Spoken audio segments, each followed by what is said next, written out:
Hey guys, Youngblood with you, and today I wanted to do our third Should You Buy video of the IAE, with this one being on the MISC Odyssey. Now, for those of you that are unaware of this ship yet, the tagline the brochure gave it was, "The most advanced exploration ship available to civilians." Now, if that's true or not, we'll dive into that and I'll give you my opinion on the ship in a moment.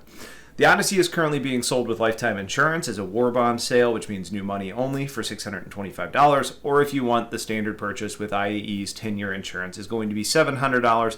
So yes, this is a very expensive ship to even consider purchasing.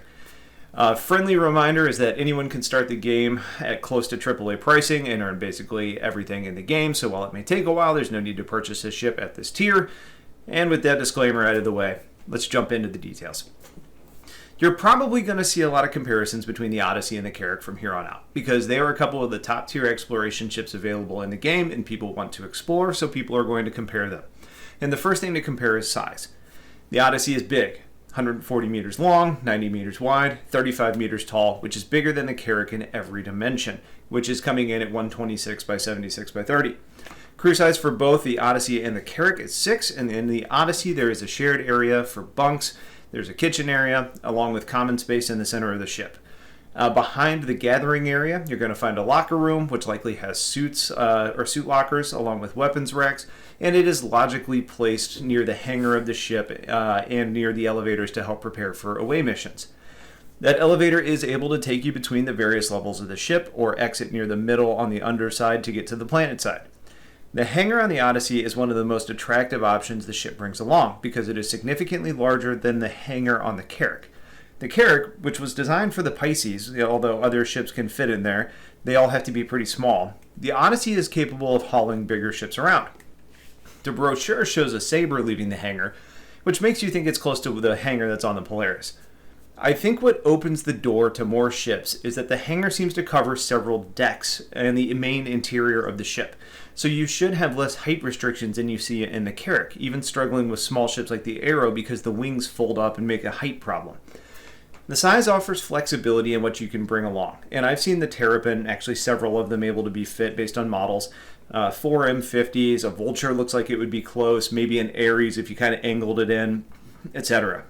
Having that ability to haul ships of various professions around really means that you have versatility and aren't really limited to short-range ships hopping around to keep up if you want them running escort or support. One interesting note about the hangar is that it states that it can store ground vehicles, which makes me wonder if it actually has an elevator to drop it to the ground, or if there's a connection, which it kind of looks like, between the cargo space and the ramp to be able to park vehicles in the hangar if you choose more of a ground fleet. Or, if it's just a typo. Regardless, having the hangar means that you can send smaller ships into tighter and more dangerous areas, use it to be in more places at once, or really just protect your ship. And based on the relatively large size of the hangar on a ship of this size, I see it as a really, really large value add. Now, speaking of the cargo area, we have the ability to haul 252 SCU of cargo in the Odyssey, which is a decent amount of cargo for a ship that's not really designed for cargo running. But I think it is important to remember that on a ship that's designed to be out in space for long periods of time, you're going to need supplies like food, ammo, replacement components, and other stuff. Now, you can obviously commodity haul in this ship if you want, but your best bet is really to leverage this for things that you need out in the verse, or things that you're going to find while you're out there. 252 SCU is also significantly less than the Carrick has to offer, so from a supplies or commodity trading perspective, that may be something that pushes you in one direction versus the other. Another seemingly significant attribute of the Odyssey is that it comes equipped with a mining arm and a refinery. The idea of this arm, which is stated as having a size 2 laser, which is the size of the mole, is to be able to mine quantanium, send it to the refinery on the ship, and refine that down into quantum fuel. What that means is that you can either save money by not refueling your quantanium, or you could ensure that you're hardly ever going to get stuck somewhere and find rocks to mine to be able to get back to a station. My assumption here is that the process of mining and refining after you have to find the rocks to start with is going to be fairly lengthy, and if that's the case, unless you just want that overall self-sufficiency, that safety net, it's not going to be a real effective way to run the ship, but it's a nice lifeline instead. The ship is going to have a very large quantum tank or tanks, and being able to refine and fill all that space isn't exactly an ideal situation through mining, not to mention quantum fuel now at least is very cheap. So the time that's spent per UEC saved likely isn't ever really going to make sense from a cost perspective if you don't care about the cash. Speaking of self-sufficiency, the Odyssey is supposed to have pretty impressive fuel scoops to help ensure that you can just collect enough to try and keep your tanks full, which I see as a more valuable add from a cost perspective. Because you don't burn through your hydrogen, or because you do burn through your hydrogen faster, and it is more expensive. Although it is worth noting that on a ship that's traveling great distances like this will be doing, you're going to be burning through a lot at a high rate either way. I think there's some questions that I'm hoping we get answered in the Q&A post about mining and refining specifically, because we've heard rumors of a refinery ship coming, but I don't think this is it. My assumption is that we're refining for the purpose of this ship alone, and I definitely don't see this high-end Explorer being in the place of what others are coming in to do refinery jobs at, basically a dedicated refining ship. That's not what this is. That feels like something else entirely. I also wonder if the mining arm can collect other materials and refine them down, or if that refinery is purely for quantanium, which is my assumption on what we'll get to see from this ship. Now, what that means for the inert materials, I'm assuming they just get jettisoned, but we'll see. Other things that this ship has to offer are a medical bay, which comes with a Tier 2 bed, which we did get confirmation on the roadmap, is intended to allow for bringing people back from the dead. Now, I'm not sure if that long-term means that this will be a spawn point, but today the Carrick and the 890 both have a Tier 2 bed in the med bay, and they do allow for respawn. So we can say that it is possible, long-term, for this to be respawn points, or we can't really say that, but I think we know that once the Tier 1 is out, those will certainly be respawn points, but you could bring at least a corpse in a down state to a Tier 2 bed and bring them back to life and treat most injuries from that point. I think we have balancing to consider, and I think you may see things like range being a differentiator, so maybe Tier 2 is only available at certain distances where Tier 1 can go further out. We'll have to see. Either way, having long-range explorers having a respawn ability is a nice perk to ensure that you're not having to travel great distances to pick up your crew who meet an untimely demise. Regardless of how that all plays out, though, the med bays are really important and are a really nice amenity. On this ship, you also have a large docking collar intended for space stations on the port side, and on the starboard side, you do have a small docking collar intended for ship-to-ship docking, which gives you versatility in what and where you dock with. There are escape pods, which is expected but worth calling out. There's a viewing room for looking out space and what you're exploring for, as well as a grav generator that's apparently supposed to be GN inspired. Weaponry on the ship is 3 remote turrets that come stock with two size 5 M7A laser cannons by default and appear to be controlled from the bridge. You also have 4 missile racks that are said to be placed strategically around the ship, which hopefully means you can get locks from many different angles and have bettering firing solutions. The shields are listed as size 4 according to the brochure, and the technical page states that it's capital sized, along with capital sized power plants and coolers. The ship is smaller than a Polaris, which is a warship, and a bigger ship. And as far as we know, it's not getting a lot of capital components. So I have some doubts that all of these values for the Odyssey are going to stick, but where it ends up for the evaluation at this point, it should be a very tough nut to crack.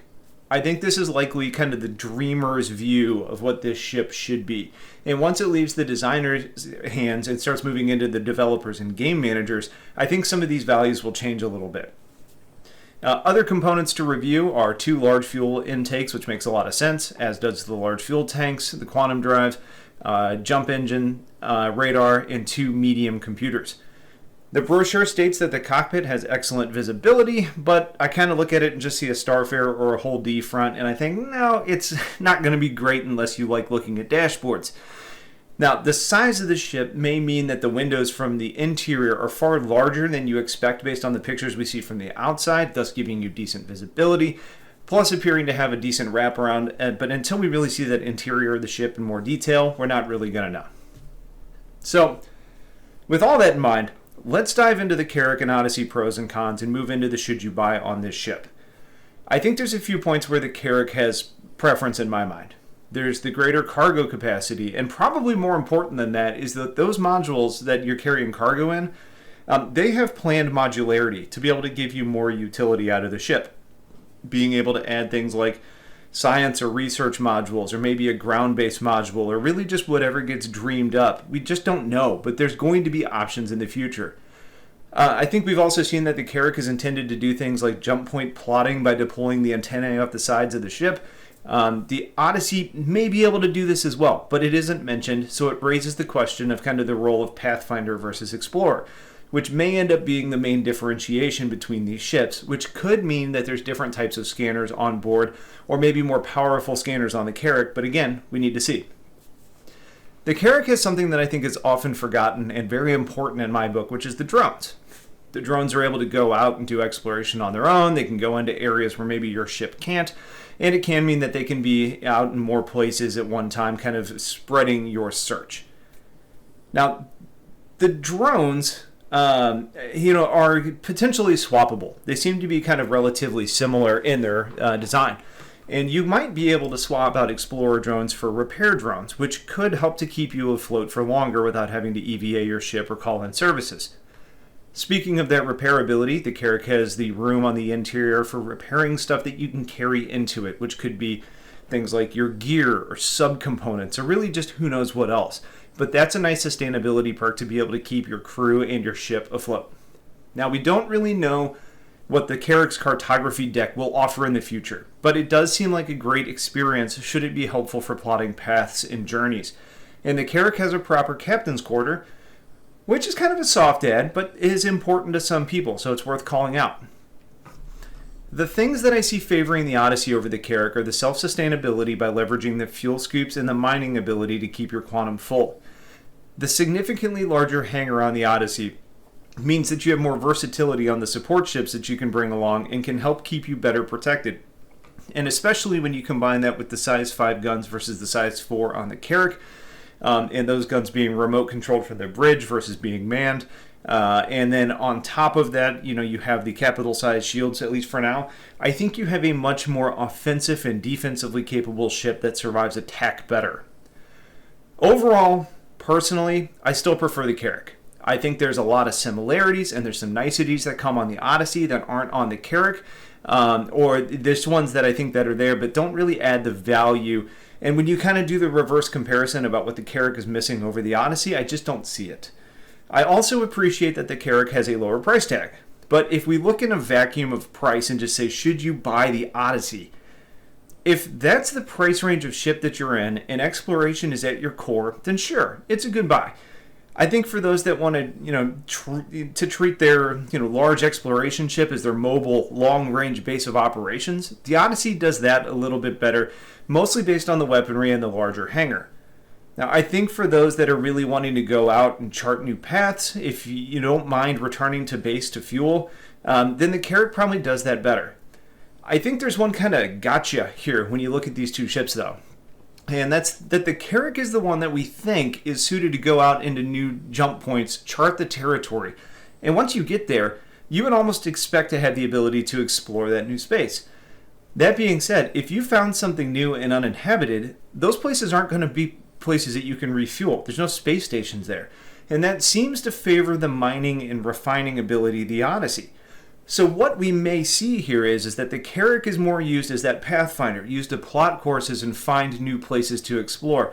But until there's a fueling option there, the Odyssey may be better suited to exploring the unknown and be able to stay out on its own and sustain those operations. At the end of the day, I think either of them is a fine choice for exploration, and you just need to pick which is more to your liking. I prefer the Carrack, but not by a lot.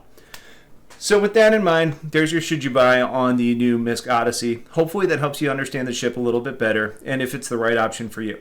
If you haven't subscribed yet, please do so to stay up to date on all new videos and consider supporting the channel on Patreon or through YouTube memberships. Aside from that, thank you all for watching. Get your questions or comments in below. Have yourselves a wonderful day and take care.